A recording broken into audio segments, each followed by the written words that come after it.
Good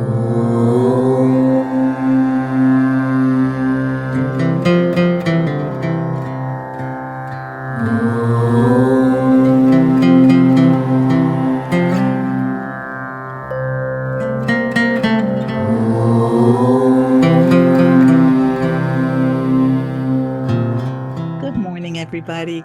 Good afternoon. Good evening. It's nice that we're in different time zones because it disrupts our sense of linear time as being an absolute fact. Hmm.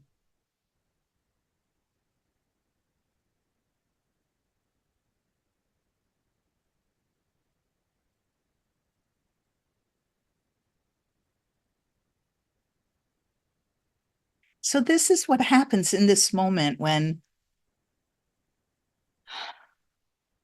I tune into my breath and I get to look at each of you. And I don't like to say I'm not looking at you or staring at you. It's more I'm being with you. I'm drinking you in. I'm connecting. I like certain teachers who do that. For instance, Muji, when he first comes out, he just sits and he looks into everybody's eyes. I could feel it sitting in satsang with him.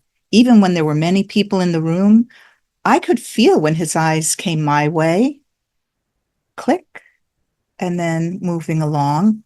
The interesting thing is, when I was training as a Gestalt psychotherapist, there was one teacher in particular who did that before I was ever exposed to spirituality. I don't even remember which teacher it was, but this person would come up to the podium and just look. And that was wild. At the time, it just seemed very uh, inappropriate or antisocial. It was really not the usual. And yet, for some reason, the whole room would quiet down and start to feel very intimate. And it turned out to be this delicious, prolonged moment, just having our teacher take the time to give us attention. I always felt that in my heart, and I feel that with you.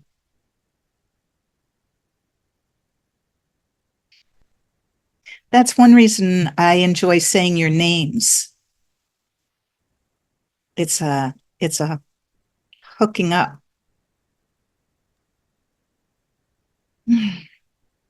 So I don't know how many of you came to the Miracle Cafe yesterday. It doesn't matter. But the topic yesterday was your mind is like a clenched fist, how to loosen the ego's grip. And I have some more thoughts on that today after having made that presentation. So we're going to talk about that a little. When they asked me to do the presentation, that was several months ago, and they need their marketing materials. So the presenters have to come up with a topic.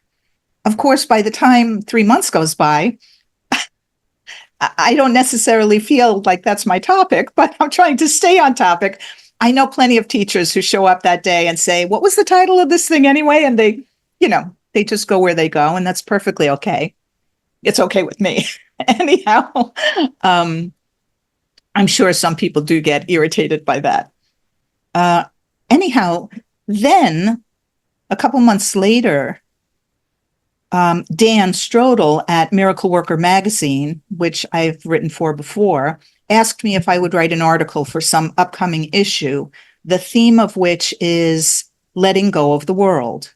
And I thought, oh, maybe I can relate that to this talk. Your mind is like a clenched fist, how to loosen the ego's grip.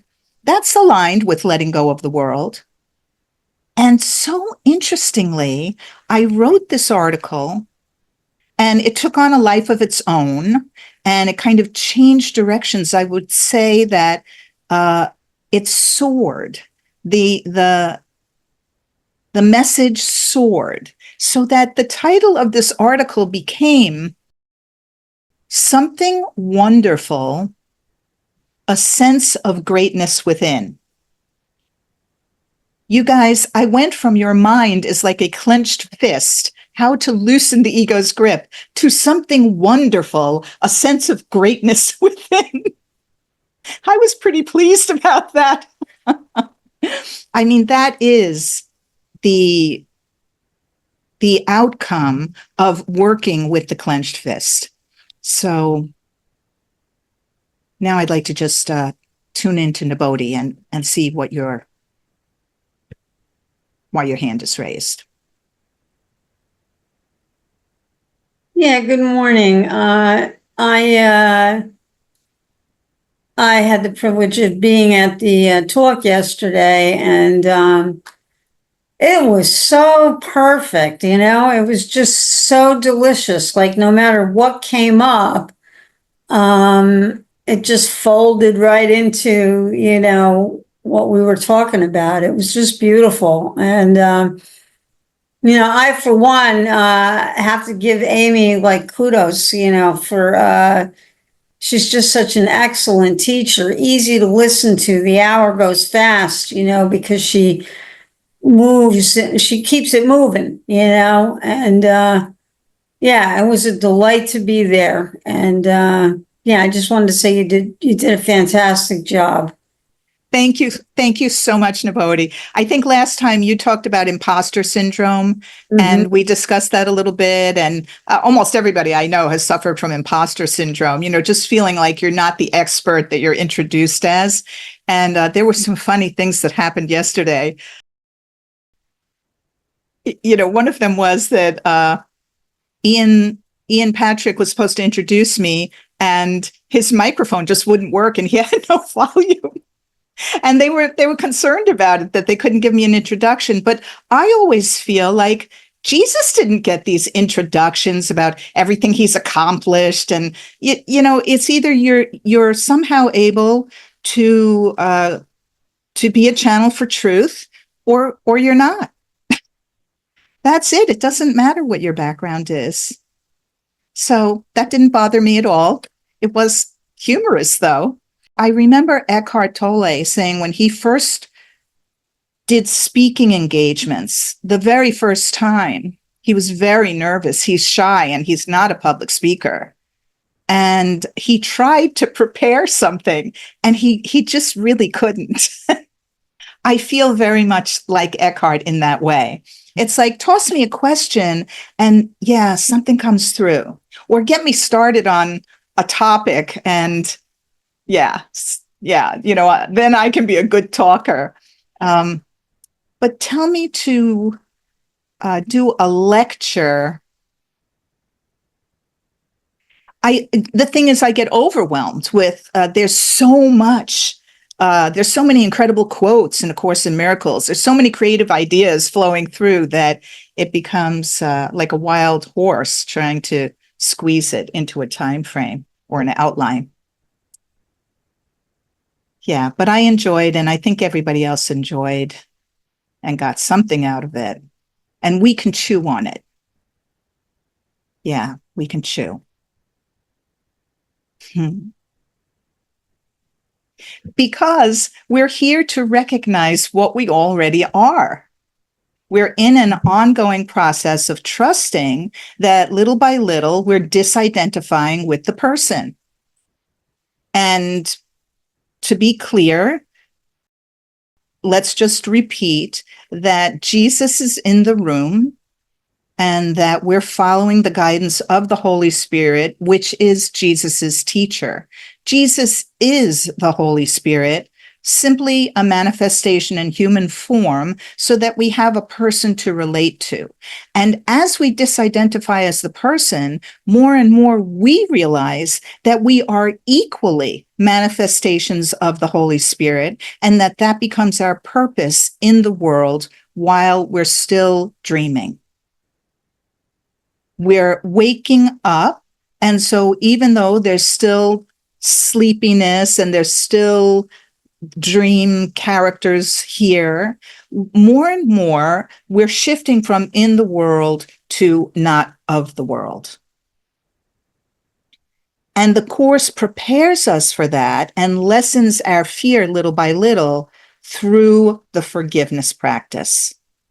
So the text gives us the metaphysical foundation, explaining to us, you've taken yourself to be a person in a physical world, and that's actually not true.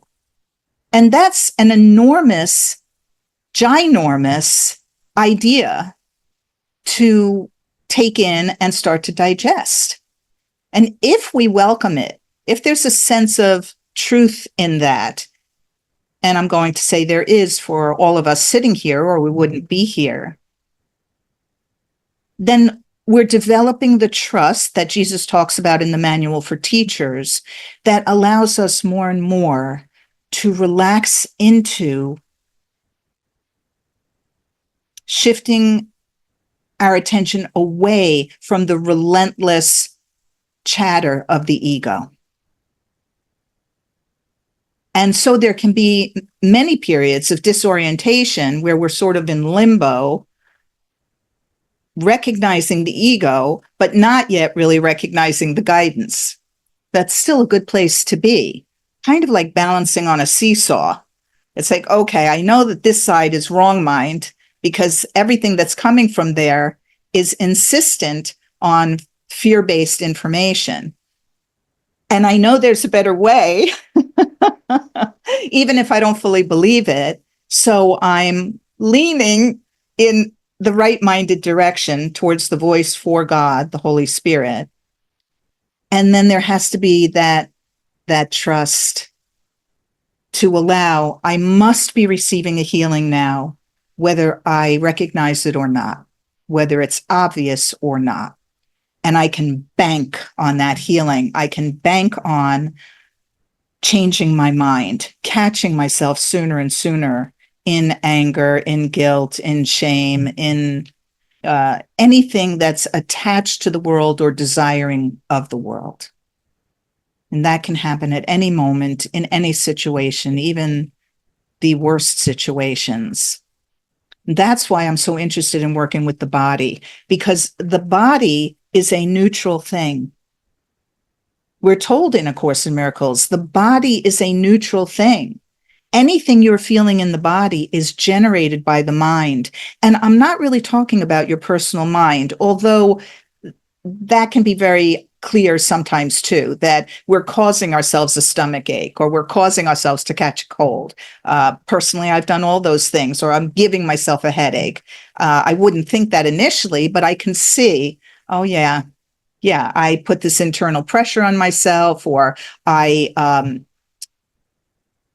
was, just like a dog with a bone with this particular anxiety, and eventually my stomach acid,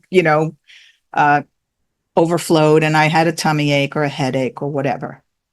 But the larger idea is that the mind, which in ego identity we've completely forgotten about, the God mind, the greater mind, the Holy Spirit bridge to mind, that's where the body experience comes from.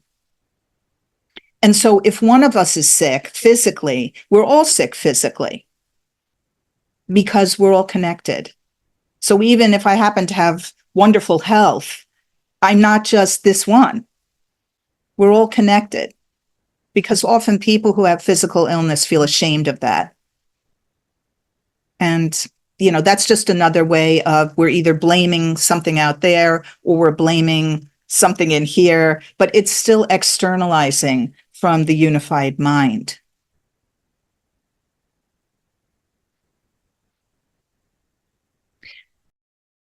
The ego made the body as a symbol of separation. So the body is flawed from the get-go.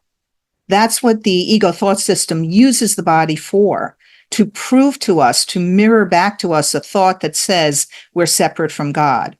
When we turn ourselves over to Jesus and the Holy Spirit, then the body can be used for communication with spirit and for the awakening process. Then no matter what the condition of the body, it can still be used as an antenna. as a receiver of miracles and healing and as a transmitter of miracles and healing.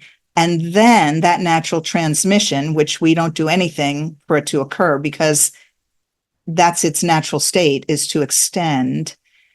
Then, if we're willing to practice that in our special relationships, and all our relationships are special because all relationships are you and me. So all relationships say we're separate, which is fine. When we purify relationships and neutralize them and use them for the Holy Spirit's purpose, we're willing to somehow know while we're looking at another person and while we're reacting and responding to their personality with our personality, we're willing to let that light that's behind Jesus become more and more apparent to us. For some of us, it might be visual. For others, it might be auditory, it might be kinesthetic, it might be intuitive, just a knowing. But that's what catches our attention, and we willingly join with this knowing, seeing, hearing of light, because then we contact inner peace. And the more we do this, the longer the inner peace sustains itself. Inner peace is the pathway to full awakening. Inner peace is the development of trust. It is the switchover from the ego thought system to our higher self, our inner voice. A voice which tells us not to be captivated by the world, by the voices in the world, by the reasoning of the world. So to the ego, that voice seems irrational and crazy and dangerous.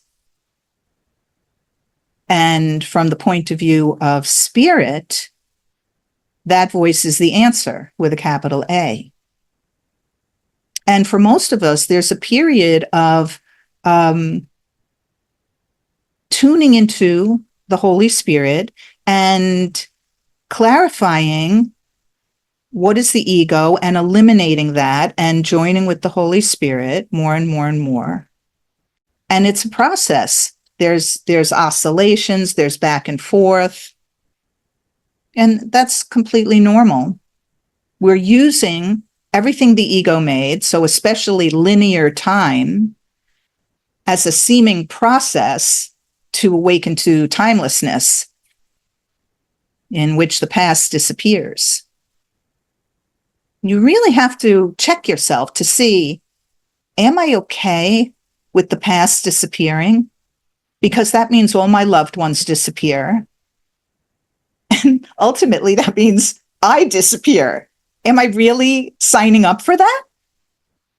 And just to be honest about it, to notice, when we're doing the Yogi Berra fork in the road thing, when I come to a fork in the road, take it, we're split. And Jesus tells us, yeah, it's one or the other.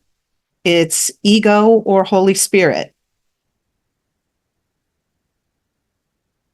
At the same time, Jesus meets us where we're at and says, I know you can't really do that.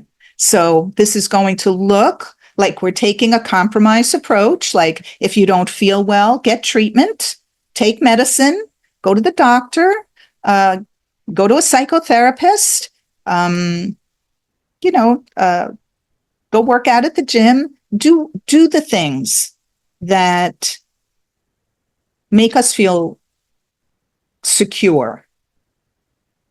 And just keep turning it over to spirit and saying, yeah, I don't trust you enough right now to take care of this illness, for instance, just through mind power. And, and Jesus has no problem with that. He's like, take your magic pills and use your green paper strips, to help yourself survive. And don't worry about it. Don't worry about it. Just keep bringing these beliefs to me, and we can dilute them and water them down and start to reconnect you with your power source, God's will with a capital W. That's our process.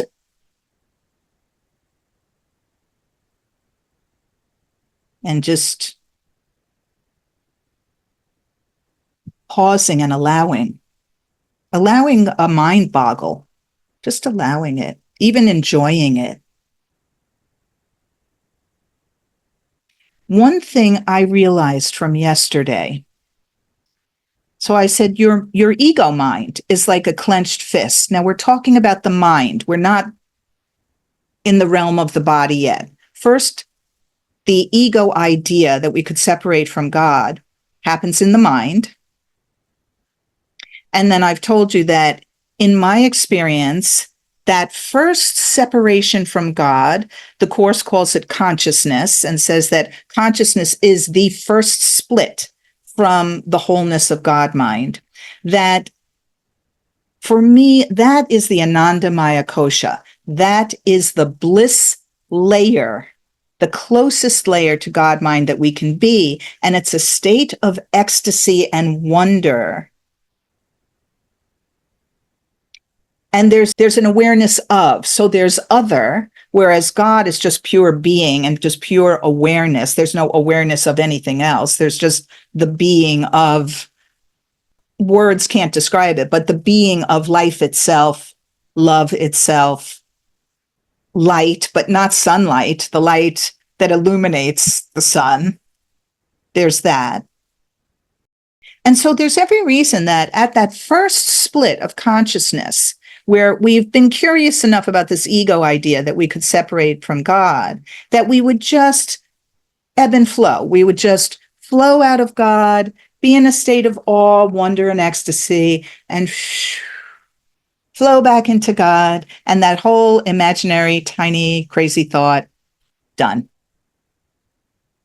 So right at that point where we're about to just ebb and flow right back into God mind, the ego idea that wants to keep itself spinning and have an existence, I'm using the word existence versus real life with a capital L, that ego idea goes, wait a minute, but you can't go back.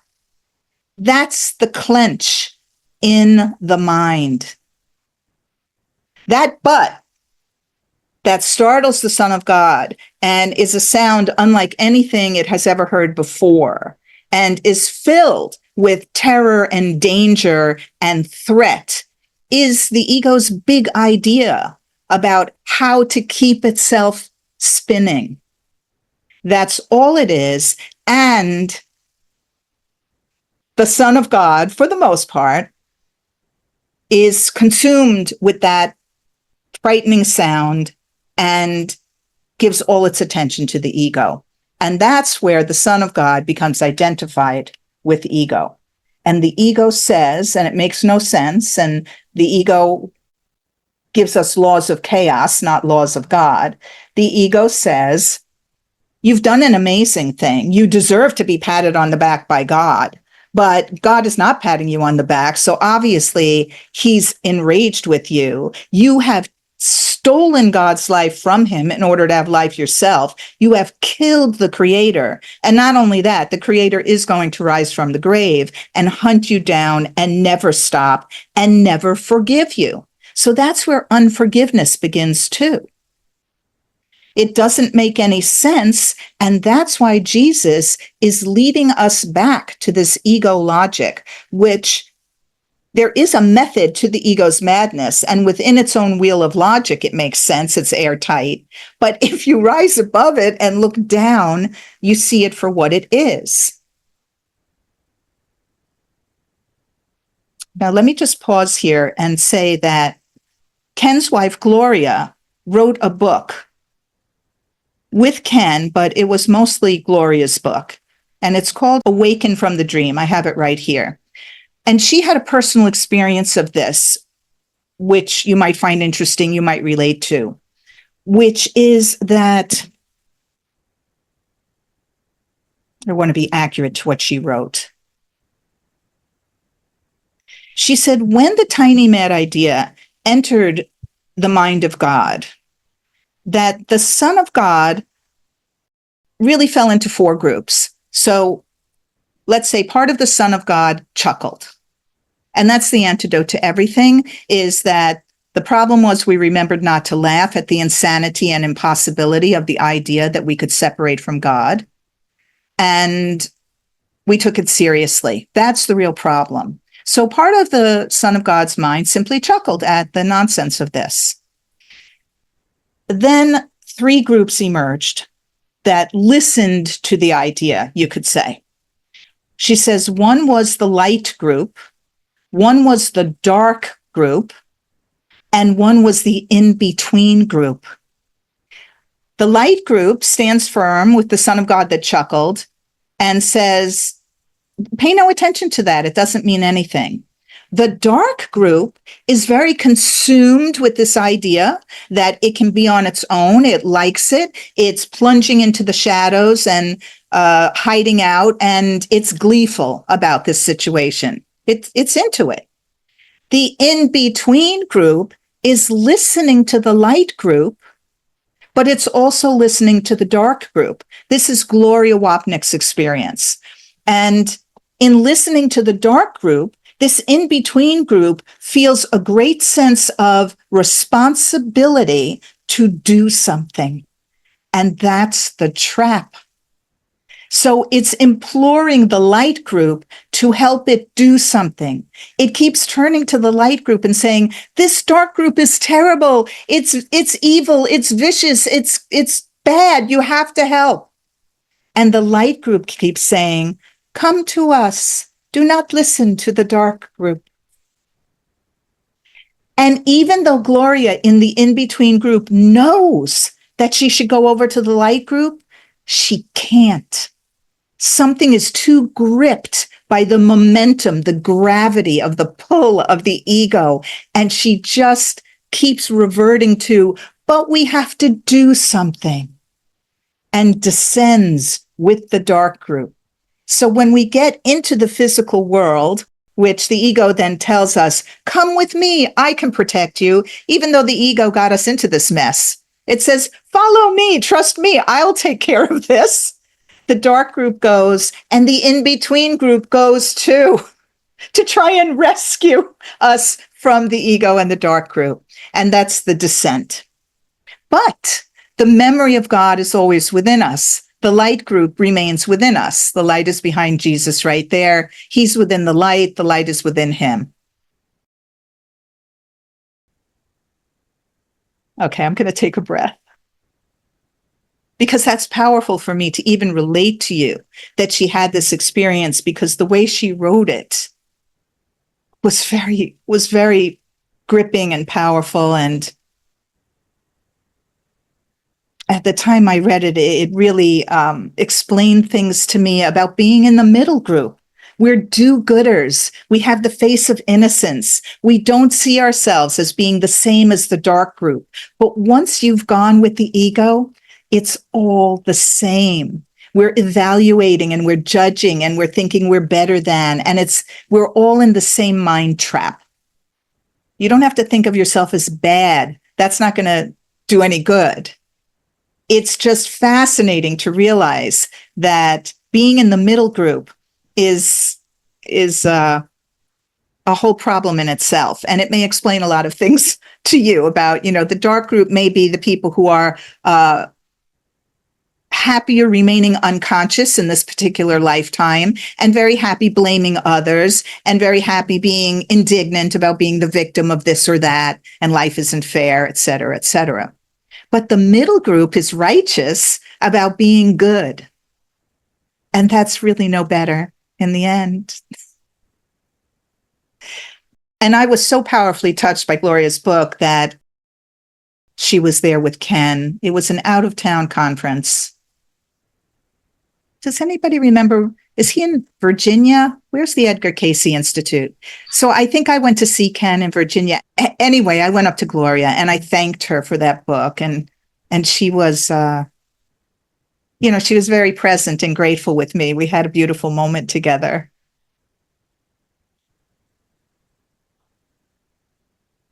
I've been listening to early tapes of Ken and Gloria, a workshop from 1993. I think it's called The Inheritance of God, something like that. And Gloria's doing most of the talking. And for a New Yorker like me, it's the warmest feeling in the world because she has an unfiltered Brooklyn accent. And it's just so genuine, so genuine. Okay, so where am I going with this? Most of A Course in Miracles is about looking at the ego so that we can disentangle ourselves from the ego thought system by looking at it with Jesus.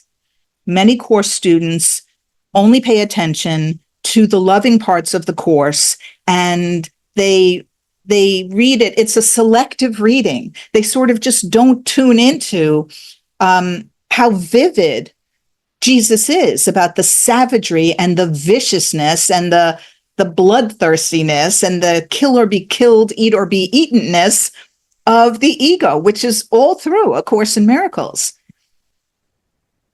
For me, because I'm interested in human nature and psychology, it's fascinating and it answered all my questions. We look at the ego and we just start to realize this isn't right. This doesn't feel right. And the more that we pay attention, the more we rise. So we can't fix a problem if we don't know what the problem is. The example I always like is if your ankles are swollen because you have heart trouble, you can't do physical therapy on your ankles. That is not going to fix your heart problem. So the clenched fist, that is that initial in the mind, is unconscious. We don't realize that this clench is running through the mind of the Son of God and follows us into the dream where the ego says, come with me, I can keep you safe in a physical world, and I'm going to split you so that God can never figure out which one of you is the guilty culprit. Just follow me into physicality and splitting. The whole time we're clenched. And so when the ego forms physicality and forms the body, that clench is a caveat. We come with it. We're programmed clenched. So we don't know we're clenched, and we take this as normal. When Jesus says in the Course, you need do nothing except not to interfere, it actually means that we have to stop clenching, which means we have to become aware that we are clenching. And how do we become aware that we're clenching? Well, there are different ways of doing it. Some people do it through meditation, and it's a very mental thing, and that's perfectly okay. That's one way. Another way is if the body is a symbol of separation, then we can work with the body, because we're thinking the mind is in the brain anyway. Most meditators are doing scientific studies and measuring their brain waves. So where do they think the mind is? But when the body, which is a neutral thing, when its purpose is removed from the ego to keep proving that we're separate and that this is life, and we give it to the Holy Spirit,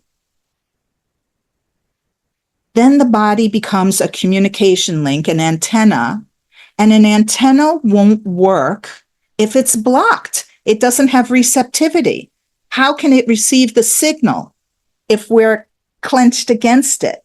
And so symbolically, working with the breath and loosening the body and becoming more porous in that sense, and allowing the breath, which now becomes a symbol of life for the Holy Spirit, to move through us and to start to remove all of the muscle armoring that we've done since infancy, maybe in the womb, to flinch and clench and keep ourselves safe. We curl up in a small ball to keep ourselves safe.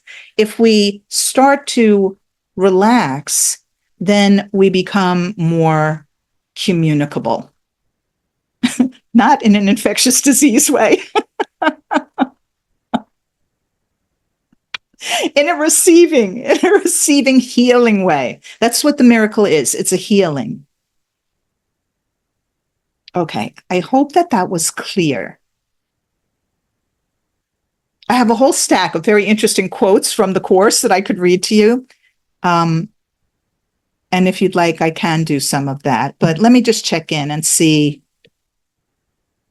where we're at, if there are any questions or comments or experiences that you've had that support this approach or don't.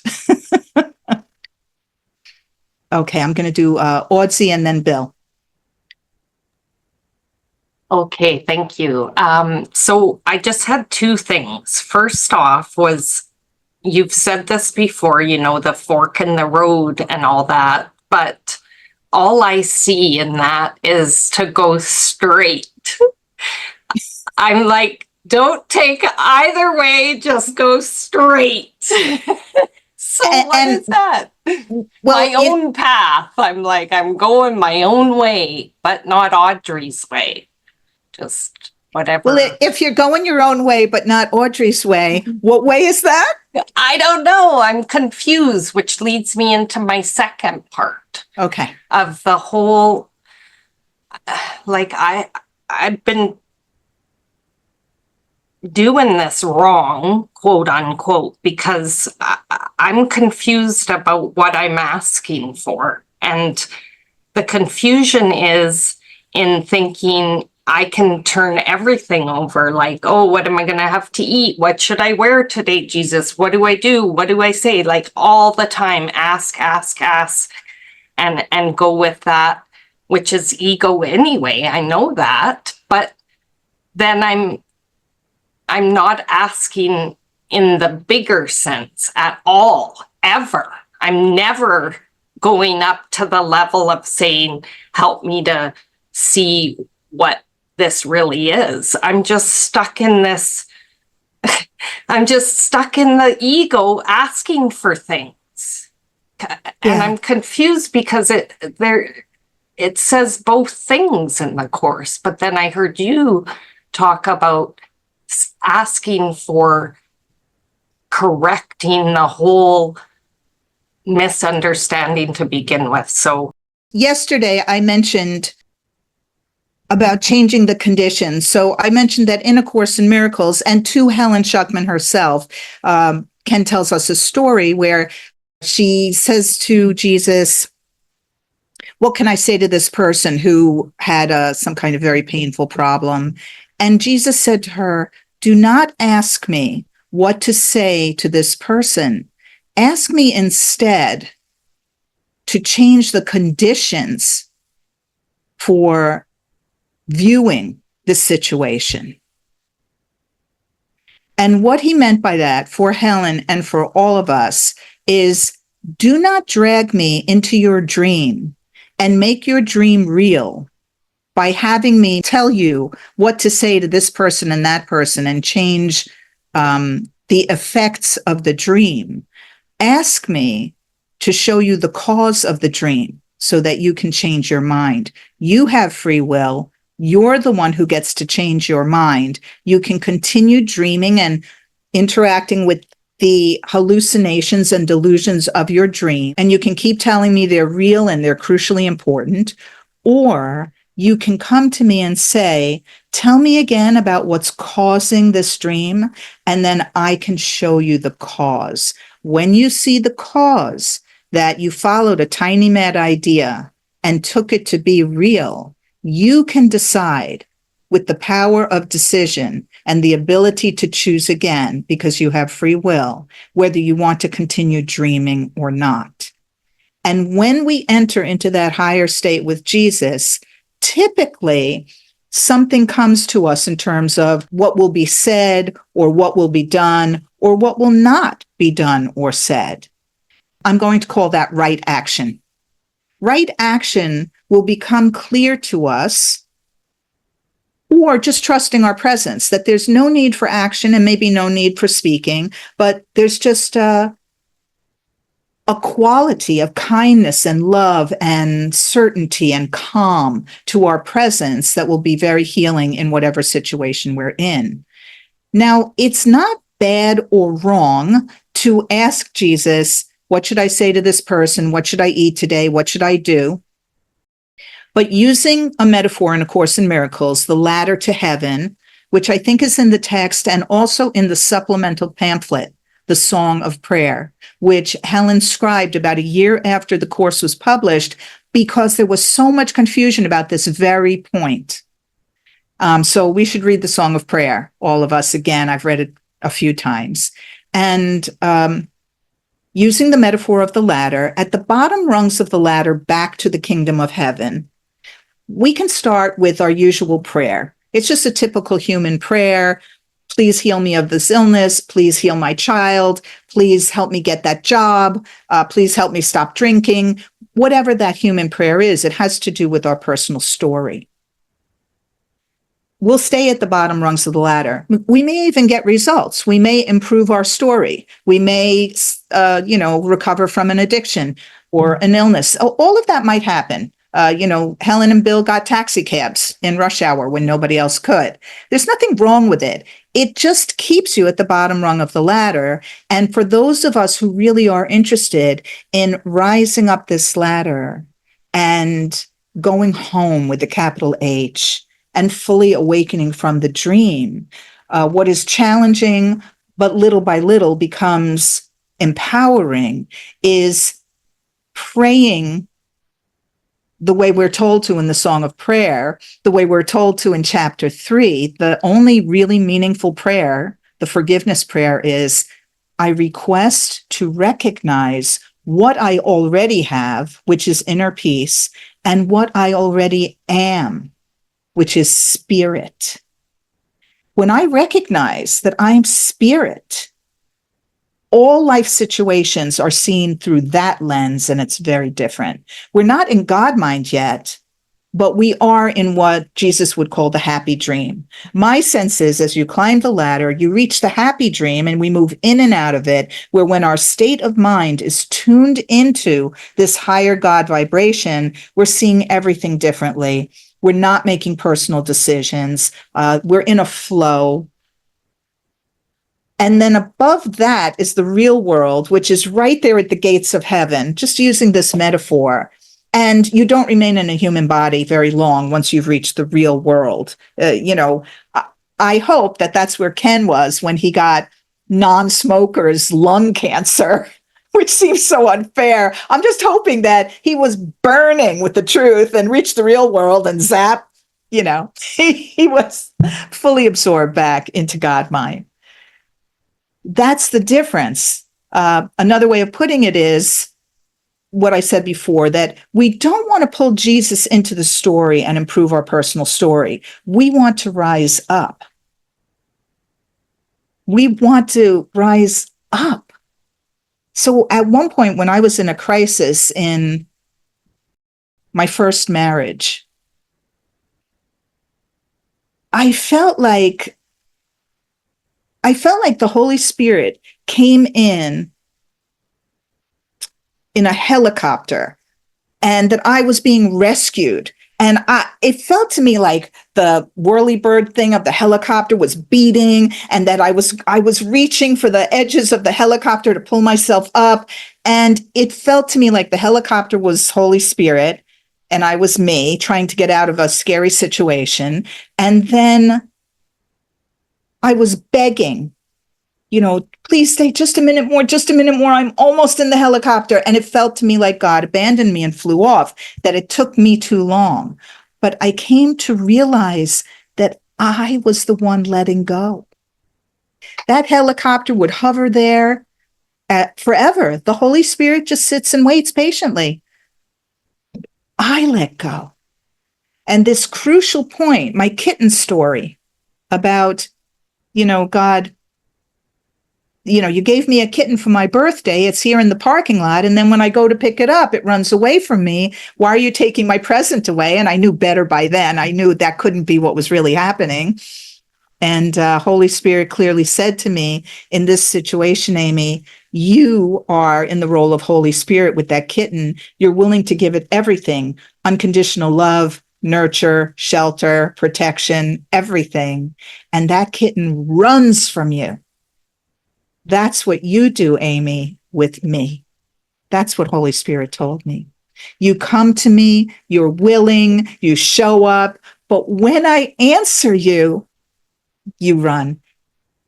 That point of just staying put to receive what Spirit has to give is a very threatening point.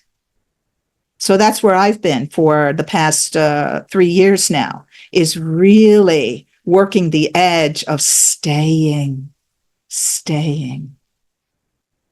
And I've noticed my life change.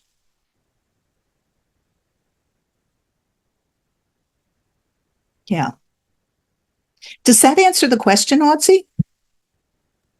Yeah, but it still seems like maybe once you hit that top rung, you can start to ask for the worldly things because it just is asked naturally, maybe, and it's not up the like I still don't get it. That's okay. First of all, you don't need to get it. Really, yeah. Because if something in you wants to show up, then you just keep showing up and trust that you're absorbing like a sponge.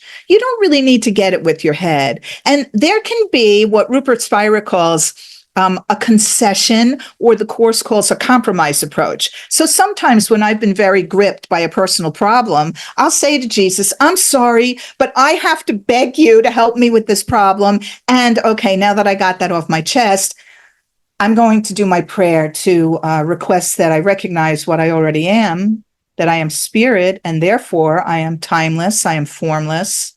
Therefore, I am life itself. There is no death in life. I'll remind myself of these truths. I am light. That inner light is in me and without me. And when I do an exercise like find the origin of my smile, and I will find my source, it connects me with this inner glow, a glow, and it's a glow of well-being. And I have connected with it sort of through the heart chakra. It feels, kind of circular, but it never ends. Like that glow at first just seemed like a little circle in my chest. But as I've continued to connect with it, it turns out that also breathing through it, that there is no edge to the breath. The breath just continues. And so something happens in the mind that recognizes, I don't stop here. And that is the ongoing process of disidentifying as the person. So you can use the compromise approach, but just know that if you're climbing the ladder, you no longer have a need to ask for things of the world. You just don't. It's just not there. And it's okay if you're going down the ladder and then up the ladder, down, 2 steps forward, 1 step back, or 3 steps back. It's all okay. It's perfectly okay, because it's inevitable that every aspect of the mind awakens. That has already happened. The dream was over the minute it began. Metaphysically, no worries. Okay, I'm going to take Bill and then Doreen. Hi, you guys. I was going to say, to Otzi, a while back, I was having a rough time, and I was thinking, what meaning does this have to me? I'm not understanding. And what I got back from Holy Spirit was, it will have meaning to you when it is the only meaning to you, which is a pretty big statement. And that's been my understanding, is that a lot of times we're still going to be in this world until we really take a big step forward. And it's like through the process, we're constantly moving in that direction and aligning more and more with truth. At least that's what I've seen in myself. And, Bill, say it again. Say that statement again. What the Holy Spirit told me? It will have meaning to you when it is the only meaning to you. Mm. It was very it was very obvious when I experienced it. I go, oh, okay, I better write this down. So anyway, that's where I'm Bill, at. hold that thought, because that brings me back to Audzi, you saying that you don't go one or the other, you go straight.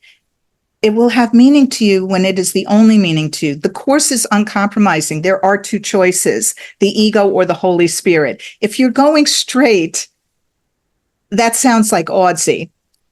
Just see, I'm going to do it my way, is what you said. So it doesn't have the only meaning to you, which reverberates, like that comes from greatness. Yeah. Okay. My original question, you mentioned there was 3 parts to the sonship. What I wanted to find out is that I wanted to clear up my understanding. So what you're saying is that, and correct me if I'm wrong, but part of the sonship stayed with God. Is that correct? That's my understanding and my experience. Now, remember, it's all a story.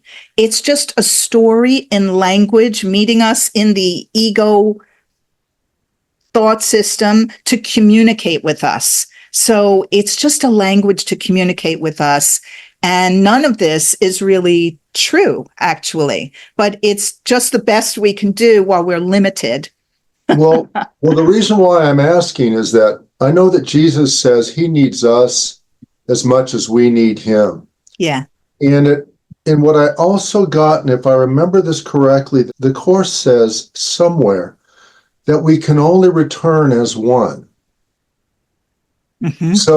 So that's where I'm kind of thrown in it. And it seemed like now my interpretation of that means what I took it as was that we essentially all have to be cleared of all the falsity within our minds in order to be able to then make that last step to God as his one son. And so that's where I'm leaning on a couple of these things that I had, and that's why I had never heard that there were separate groups. And I realize it's just a story, but I always envisioned that what had happened was such an amazing. All of a sudden, the son finds himself outside of what he had always known, and he had never experienced anything like this, and becoming, basically disenchanted with this experience, he became vulnerable to the lies of the ego, and you really had the first false beliefs, that judgments, decisions made by the son. I'd never heard of the separate groups or anything, and that's the only thing. That was my thing that I wanted to ask. Between all of that I've said, I didn't understand that. I wanted to get your take on it. Yeah. So that's Gloria Wapnick's experience that she shares in her book, Awaken from the Dream. It's just one experience. However, it's my experience that God is the prime creator. God creates creation. The nature of creation is that it extends and that it's loving and it's alive and it's luminous. It's illuminated. It is being with a capital B. And there are actually no experiences in God mind. There's no dissatisfaction. It's one harmonious, undifferentiated oneness joined as one. And that's how we could sum up God mind. So in order to even explain something that never actually happened, that a tiny idea, let's say, arose in God mind, an idea that's laughable because it's impossible. Let's separate from wholeness, but wholeness is wholeness, so you can't do that. Let's be the opposite of God, but God has no opposite, so you can't be oppositional to what is. And so that's funny. So you could say most of the creation just went right on creating, and maybe there was a little ripple of laughter that went through creation. And then some section of creation was like, what did you say? And was interested in, we could what? There was no dissatisfaction. It was just like, how would that, what, separate? And so that's why my experience is that separation initially is just this awe. The Course says awe is reserved for God. And that first split is just awe in becoming aware of something that normally we're just awareness itself. then, once there's that, and then there would just be like, okay, that was an interesting imaginary nothing that didn't happen.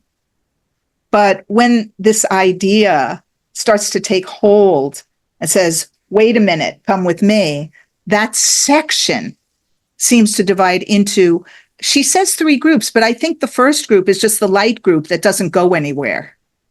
It's just the group that remains in creation, but is aware that there's been some turbulence. And then what's very helpful about the other 2 groups, in Gloria's description, is that we tend to divide ourselves into, I'm a good person, that's a bad person. And to find out that actually, as long as we're all dreaming, everybody's in the same boat. And judgment is judgment. You are not what judgment is, and judgment is keeping you divided from your brother. When Jesus says he needs us, and when he also says that God is lonely without us, those are just poetic ways of telling us that we're loved and that we're wanted, and like we're the prodigal son, that nothing is held against us, that there's nothing to be afraid of. We can come home. We're all embraced. That's all that is. There's a section in the manual that says, how many teachers of God are needed to save the world? It's always fun to read this. How many teachers of God are needed to save the world? I want to do it exactly. The answer to this question is 1. 1. Because each of us, taking ourselves to be separate people, do not have to wake up. The minute that any of us ascend and have the shift in perception where we see that we're all the same one, the dream is over. We haven't left behind and abandoned all the billions of people still left on planet Earth. We've seen that there is no planet Earth. There is no humanity. There are no people. We awaken to what we are.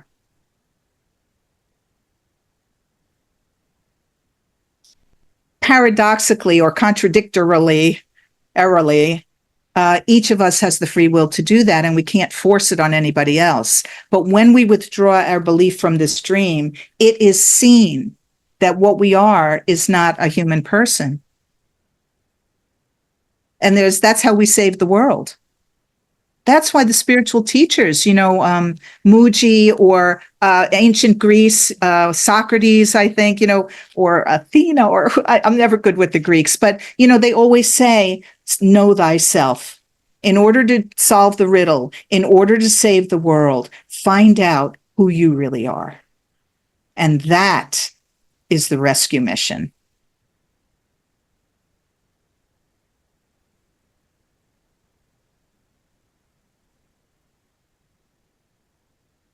I know somewhere in the Course, Jesus uses the term terror, the terror in heaven, or something like, he says that, right?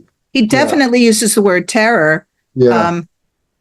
I'm just going to see if I can look it up. I'm sure he uses it many times. Let's see. It's fun to go to acim.org and use their search tool. I donate to them every month because I love the search tool so much. Let's see. I'm just looking up the word terror all through A Course in Miracles. 49 results. Here's one. It says your real terror is of redemption. That's our real terror.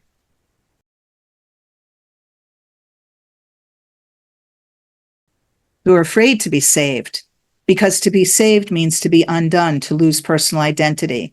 And as much as we're miserable or frightened in our own lives, and as much as some of us, feel sometimes like, I don't want to be here, the primitive brainstem, the original clench in the mind, when we start to hit that moment of dissolution, for most of us, there's a big snapback. That's the kitten running. It's like she's right there about to get everything she ever wanted. And to know that, to own that for myself, to know that is to shine the light on the ego and start to just shine away the attachment to that fear. Our fear feels protective to us. That's why we're so reluctant to let go of it. We're mistaking fear for protection.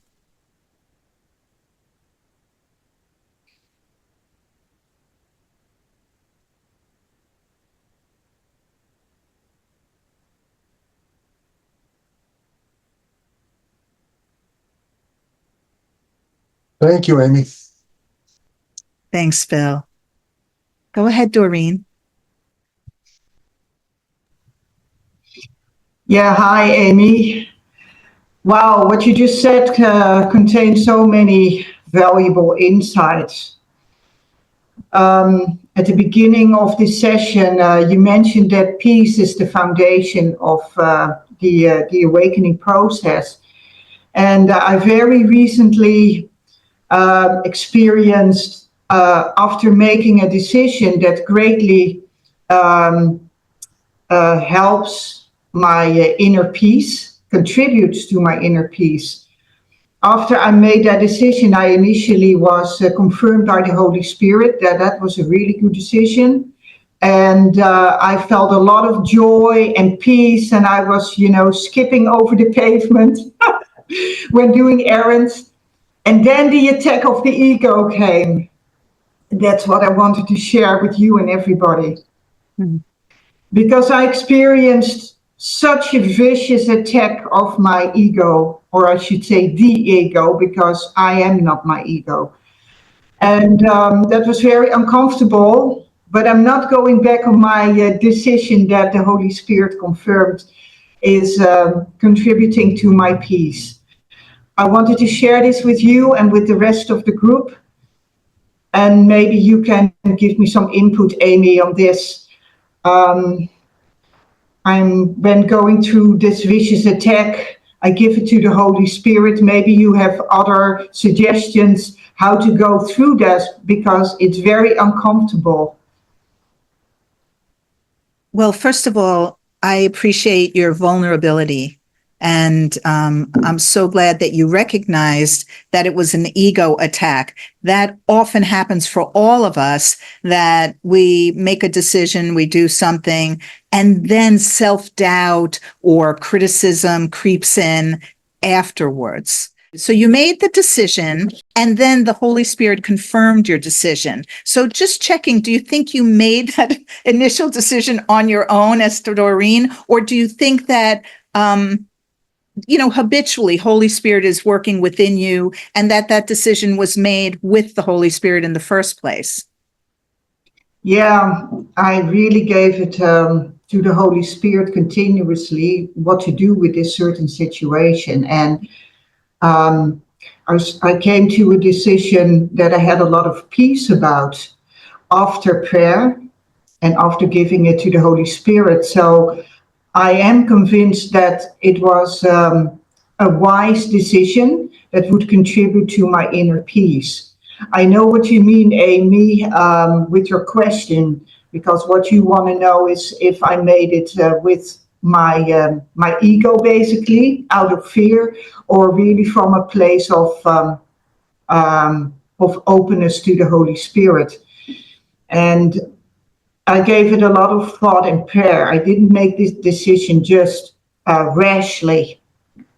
Right. Not just with your ego, not just Doreen. And Not just Doreen, yeah. So two things I just want to say to everybody, and going back to Audrey's question, and then I'll return to yours, Doreen, is that another way to pray with these specific things is to bring them to the Holy Spirit and say, I want to ask you what to eat right now. I want to ask you if I should buy that house. I want to ask you if I should take that job. And I'm letting you know that I want you to tell me how to do everything. I don't want to be alone in this. I feel lost in my story, or I don't want to take responsibility. You just want to bring the underlying reason that you want the Holy Spirit to make a decision for you in the story, in the worldly story. You bring that to the Holy Spirit. Or for instance, if I'm having a food binge, I'm eating something that I shouldn't.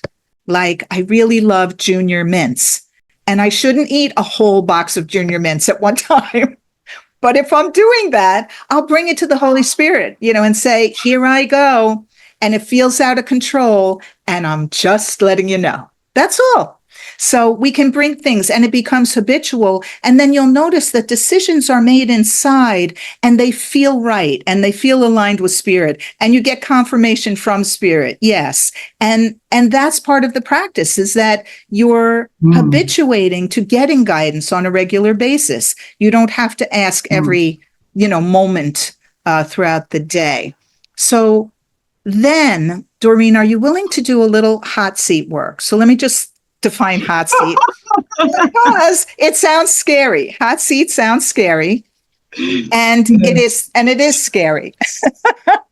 I think that the term was coined by Fritz Perls, who was the founder of Gestalt psychotherapy, and his wife doesn't get enough credit. His wife's name was, I don't remember. His wife, Mrs. Perls. But she also contributed to Gestalt therapy, I'd like to say.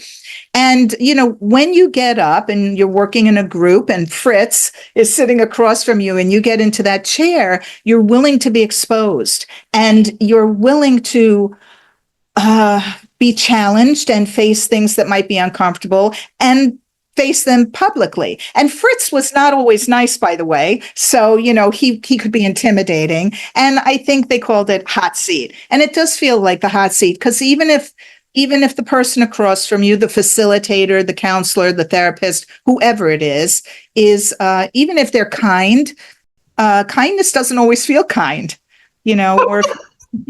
so, there is a risk to getting in the hot seat, and it's usually a very worthwhile risk. Now, were you there yesterday, Doreen? I was, yes. So you saw me do a little hot seat work with Dan Strodel, and that was pretty gentle, wasn't it? It was gentle enough, yes. So there you go. So this is what we would do if you're willing. You first of all would tell me some of the things that the ego was saying to you. Now? Shall I share that now? Yeah. Oh, it was very vicious, yes. And I'm actually happy that I can share it, because I hope that will contribute to my inner peace. So okay, I'm glad you asked me. Yes, I will. That it is a tremendous loss.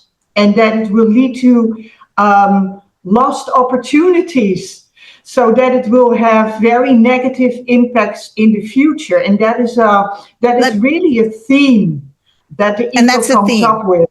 Now, let me ask you, Doreen, are you telling me about what the ego said, or are you quoting the ego? Because it doesn't sound vicious for the ego to say, this is a great loss and this is going to continue to be a loss. That doesn't sound so bad. I'm thinking it was meaner than that if you quote it. Oh, sorry. Yeah, it might sound not so mean, but it gives me, it's the emotions. It works on my solar plexus. There is this direct working on my body, so you would want to hear about that, and especially my solar plexus.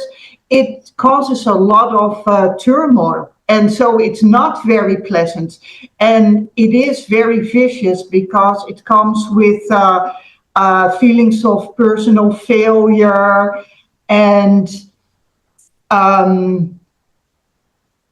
that I break my own glasses all the time, which is a lie, of course. And it also presents things totally out of proportion. And I'm very much aware of that. But regardless of all that, regardless that I can take a step back and be the observer, it still works on my emotions and my solar plexus. So Yes. what I would like to see is that connection between the ego and my body in a negative way, that will be severed, and severed permanently eventually. Yes. So the ego says something to you like, that is going to be a great loss. And it tells you that you're a failure. Mm, Okay. And that the repercussions are going to be terrible down the road. mm, mm. Okay. And physically it feels vicious because you're having this discomfort in your solar plexus. Exactly. And it's a theme. Yeah. It's a theme running through. You can look back and see that you've gone through this before. Oh, yes. Okay. In this moment, I didn't understand the part about your glasses. Was that just an example? Well, it's an expression, throwing in your own glasses. So meaning that that is self-sabotage. You know, the ego comes up with basically judging me as self-sabotaging myself all the Perfect. time. Perfect, Doreen. So the ego tells you that you Yeah. are sabotaging yourself. That is Right. vicious. I can feel that. So Yeah. in this moment, as you bring this into the open, are you able to feel the sensation in your solar plexus? No, because it feels very freeing and liberating that I can share this with you. So it's a Yeah. very positive experience at the moment, but it's not so pleasant when this attack comes. The attack comes in private, but now you're airing it in public. And so there's a sense of freedom.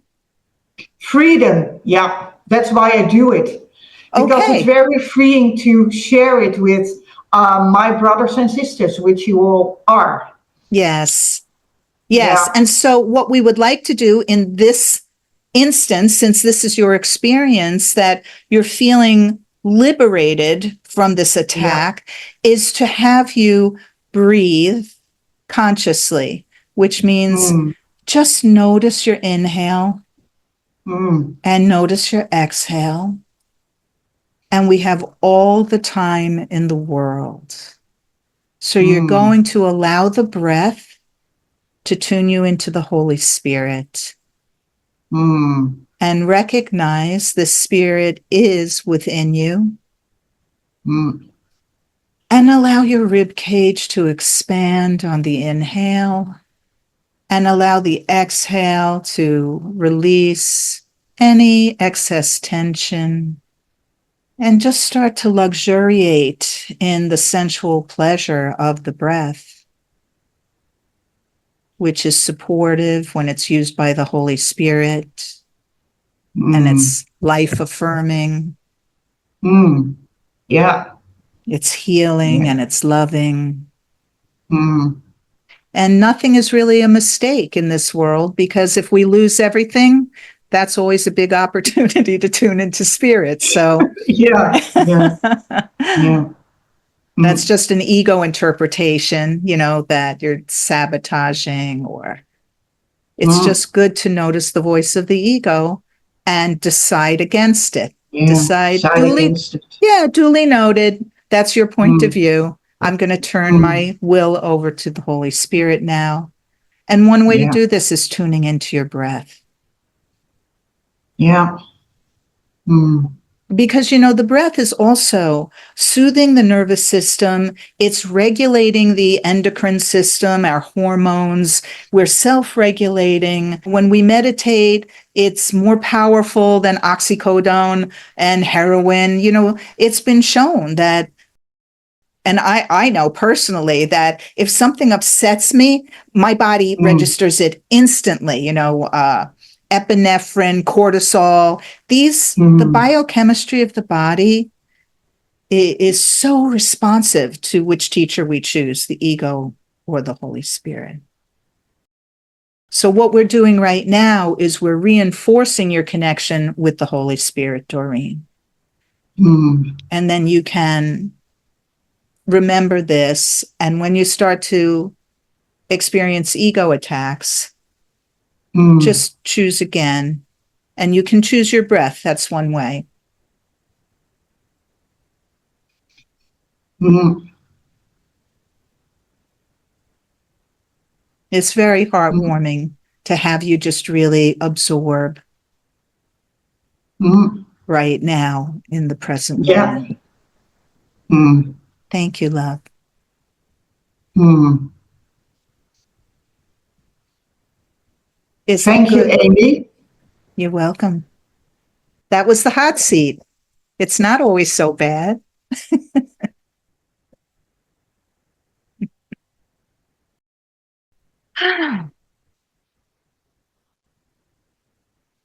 And all of us can have that vicarious experience, you know? That's for everybody. It's not just for the person in the hot seat.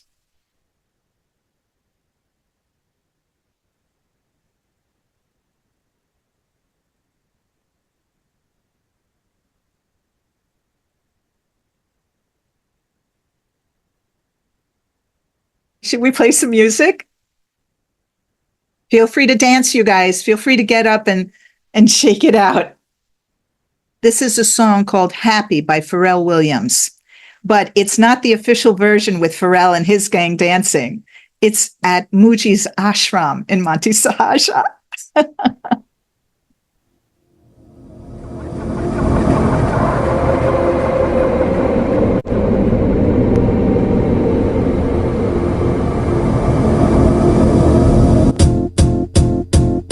It might seem crazy what I'm about to say. Sunshine, she's here, you can take a break. I'm a hot air balloon that could go to space. With the air, like I don't care, baby, by the way. Because I'm happy. Clap along if you feel like a room without a roof. Because I'm happy. Clap along if you feel like happiness is the truth. Because I'm happy. Clap along if you know what happiness is to you. Because I'm happy. Clap along if you feel like that's what you want to do.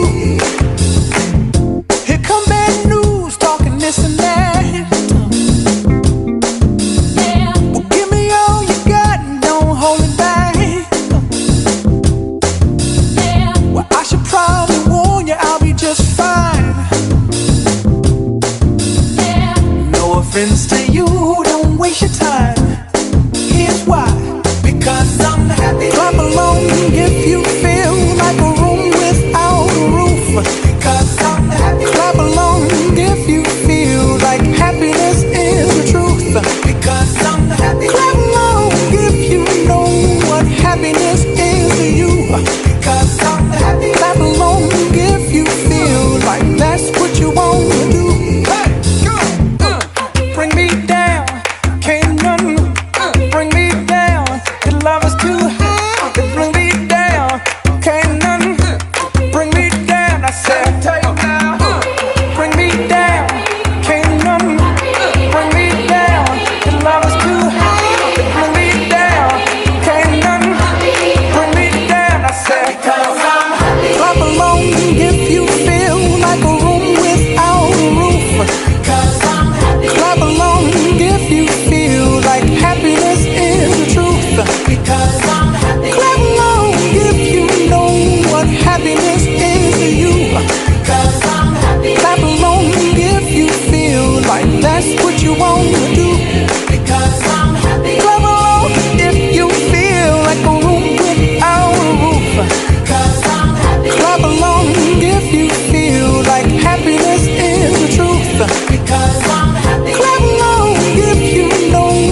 I told him yesterday that I brought Muji a present. I gave him A Course in Miracles as a gift, and he has a beautiful spiritual library, and A Course in Miracles is now in his library. But I just remembered watching this that they used to have, after meditation or satsang, or sometimes at the end of a retreat, Muji's ashram, the Sangha, the community, would have a dance. And then I guess things got too popular and crowded and they stopped doing that. But I was there for one of those dances and I danced with Muji. I had forgotten all about that. But I mean, isn't it so delicious when he's there and he dances with you? And that is not bliss ninniness. They're in the moment. Pharrell Williams totally tapped into, joy, God joy, when he wrote that song. Yeah. And he's inviting us all to experience that. And there is a feeling in me that I feel now that I did not feel for most of my life. Initially it was the falling away of fear. And then it was this kind of ongoing sense of well-being if I would pay attention to it. Now I actually feel this inner uplifted, joyful feeling. It's an anticipatory, it's anticipating what is. It's like a sense of deja vu that isn't in the past. And we all have it. It's available to all of us. It just depends how clenched we are. So, if you're not into breathing, put on a piece of music. And I'll keep bringing my offerings, the music that has really uplifted my heart. Yeah. Okay. I think that's it for today. I'm a hugger. I'm giving you guys a hug. Mwah.